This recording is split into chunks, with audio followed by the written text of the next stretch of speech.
Existem filmes de terror e existem histórias que juram ter acontecido.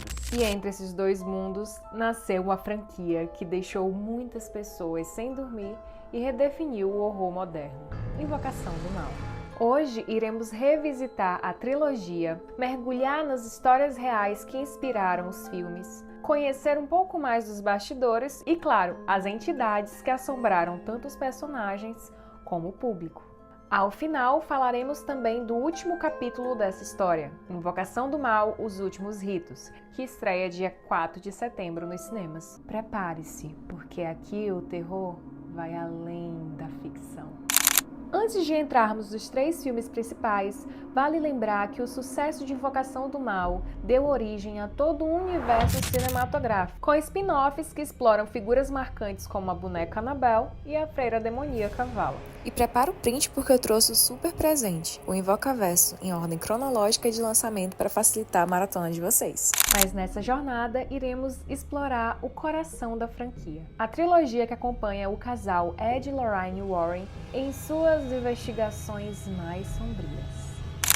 Em 1971, a família Perron se muda para uma fazenda isolada em Rhode Island. Logo nos primeiros dias, sinais estranhos começam a surgir. Relógios que param sempre no mesmo horário, odores fétidos, barulhos inexplicáveis durante a noite, quadros que caíam, portas que batiam sozinhas e, o mais curioso, hematomas aparecendo no corpo da mãe da família. O medo cresce até que esta mesma mãe, Caroline, busca ajuda com Ed e Lorraine Warren, renomados investigadores paranormais. Eles descobrem que essa antiga casa é marcada pela maldição de Bathsheba Sherman, uma mulher acusada de bruxaria no século XIX. Segundo a lenda, Bathsheba sacrificou o próprio filho em um ritual satânico e jurou amaldiçoar todos que tentassem viver em suas terras. Sua presença é agressiva, cruel e obcecada por possuir a mãe das famílias que ali vivem, conduzindo elas a cometer o mesmo terrível crime que esta cometeu. É nesse filme que temos a primeira aparição da boneca Annabelle. Ela aparece inicialmente ali na caixinha dela, no museu, numa sequência em que o Ed está apresentando o museu para um jornalista. E mais na frente aparece sentada no colo de um espírito, atormentando a filha do casal. Esse filme rendeu também 2 cenas que eu acho que marcaram bastante o terror, que pode até ser que a pessoa nunca tenha assistido filme de terror, mas já ouviu falar dessas cenas, tá? Que é as cenas do esconde-esconde, as palminhas.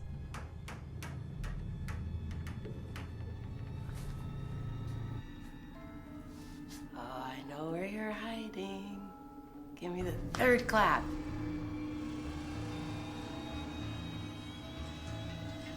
A cena da bruxa em cima do guarda-roupa, a cena também do lençol parando no ar.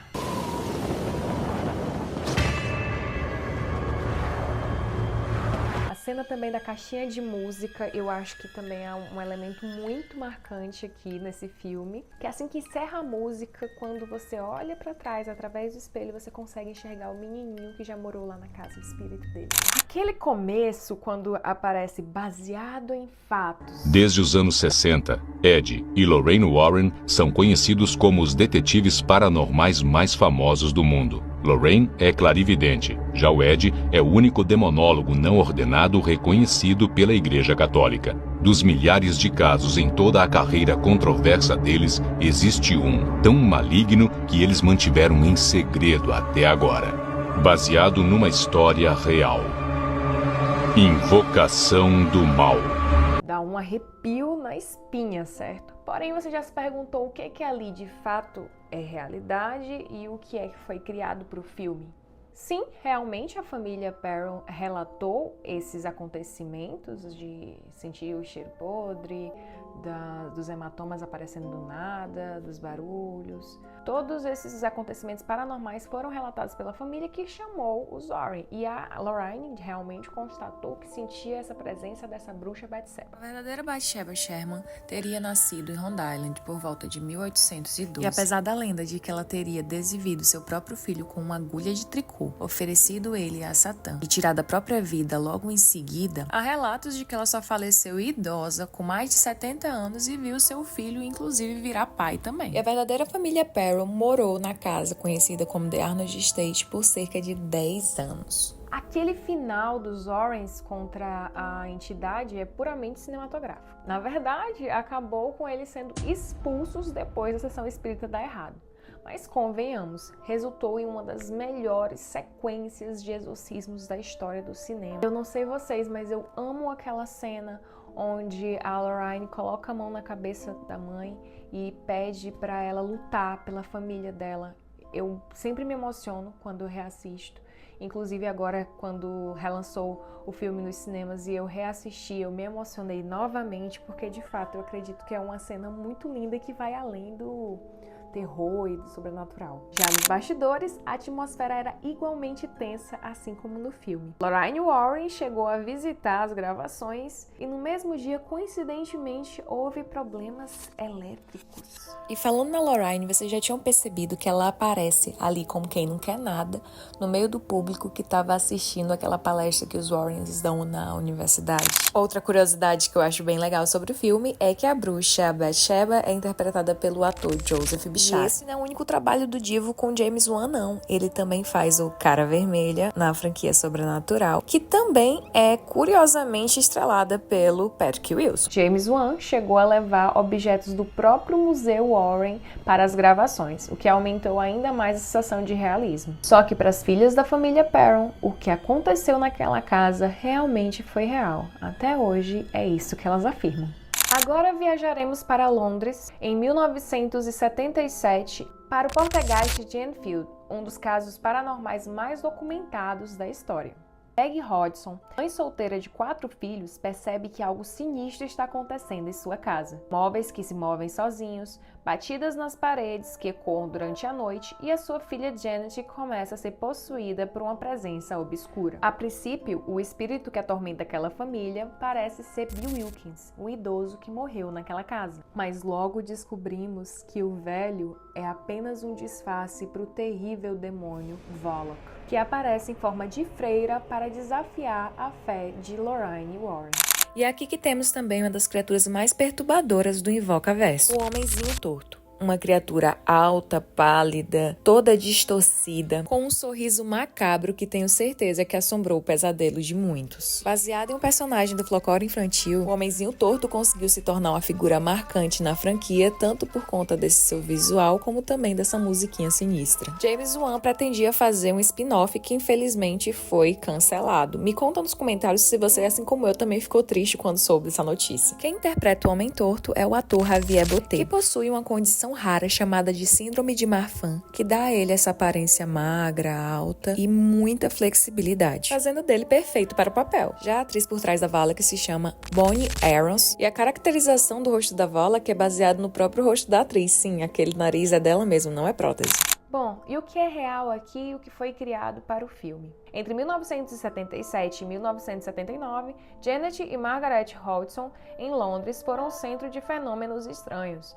Móveis que se moviam, vozes estranhas que saíam da boca de Janet, e até fotos mostravam supostas levitações. Quanto que foi criado para o filme? Primeiramente, eu gostaria de avisá-los que, infelizmente, não houve essa participação ativa do Ed e da Lorraine nessa história toda do segundo filme de Invocação do Mal. Na vida real, o casal visitou a casa de Enfield apenas uma vez. Os investigadores principais foram Maurício Grossi e Guy Pellefleur, membros da ISPR, que é a Sociedade para a Pesquisa Psíquica. E sabe a Valak, uma das figuras mais bizarras e assustadoras de toda a franquia?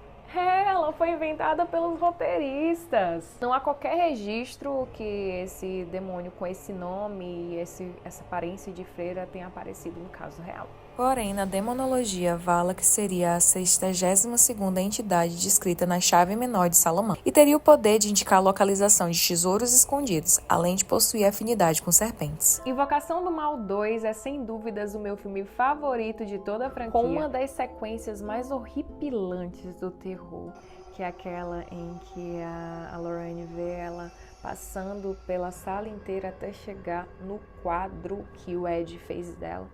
E aí depois ela avança assim em direção. A cena é muito boa. Uma das curiosidades que eu acho mais legal sobre esse segundo filme é que o nome do demônio, que era importante lá no final, durante o exorcismo, para poder ter poder sobre ele e finalizar o vai de retro, tá espalhado pelo filme inteiro. Eu lembro que a primeira vez que eu assisti, eu fiquei tipo, ué, o que significa aquele V, aquele A, aquele L, aquele A, aquele K? Porque não, na verdade, dificilmente aparecia na ordem correta do nome inteiro. Apenas depois é que a gente vai assimilar que, de fato, o filme estava querendo deixar uma pista sobre o nome do demônio. Vocês sabiam que o Patrick Wilson realmente cantou e tocou Can't Help Fall in Love do Elvis nessa cena que pra mim é uma das mais lindas da franquia? E antes de irmos para o terceiro filme, vamos saborear um pouquinho dessa cena que aquece o coração. Can't help falling in love with you. O terceiro filme leva os Warrens a um caso inédito: o julgamento de Ernie Johnson, em fevereiro de 1981, caso que seria conhecido posteriormente como o primeiro processo dos Estados Unidos em que a defesa alegou possessão demoníaca. No filme, tudo começa com o exorcismo de um garoto chamado David Glatzel. Durante o ritual, o demônio se transfere para Arnie, namorado da irmã do menino. E dias depois, Arnie assassina brutalmente o seu senhorio. No tribunal, a defesa choca o país com a seguinte alegação: não foi ele quem matou, foi o demônio que o possuía. A entidade nesse filme não é apenas um espírito. Aqui vemos uma maldição demoníaca invocada por uma ocultista, usando totens satânicos para atrair e manipular as forças do inferno. Esse foi o primeiro filme da franquia principal que não contou com a direção de James Wan, passando o comando para Michael Chaves. Não sei se é por causa disso que eu não gosto muito desse filme, eu acho que muitas pessoas também não gostam. Mas sei lá, gente, eu sinto como se eles tivessem tentado repetir o sucesso que foi o exorcismo de Emily Rose.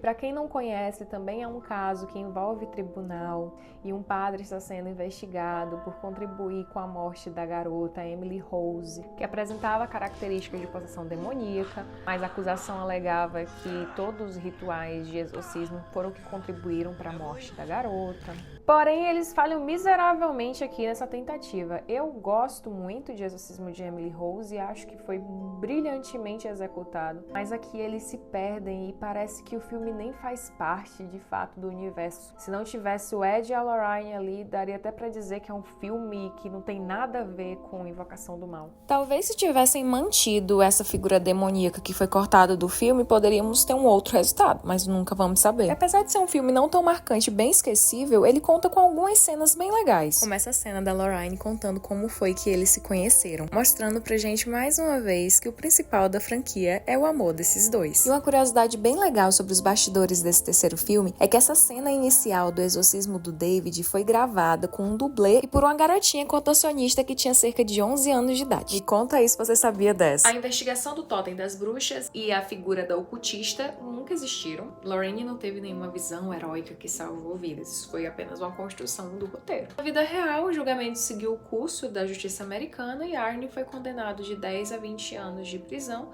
tendo cumprido apenas 5 por bom comportamento. Em 2023, a Netflix trouxe um documentário que traz mais detalhes sobre a história do Arnie Johnson. E caso vocês queiram assistir, é só procurar por O Diabo no Tribunal.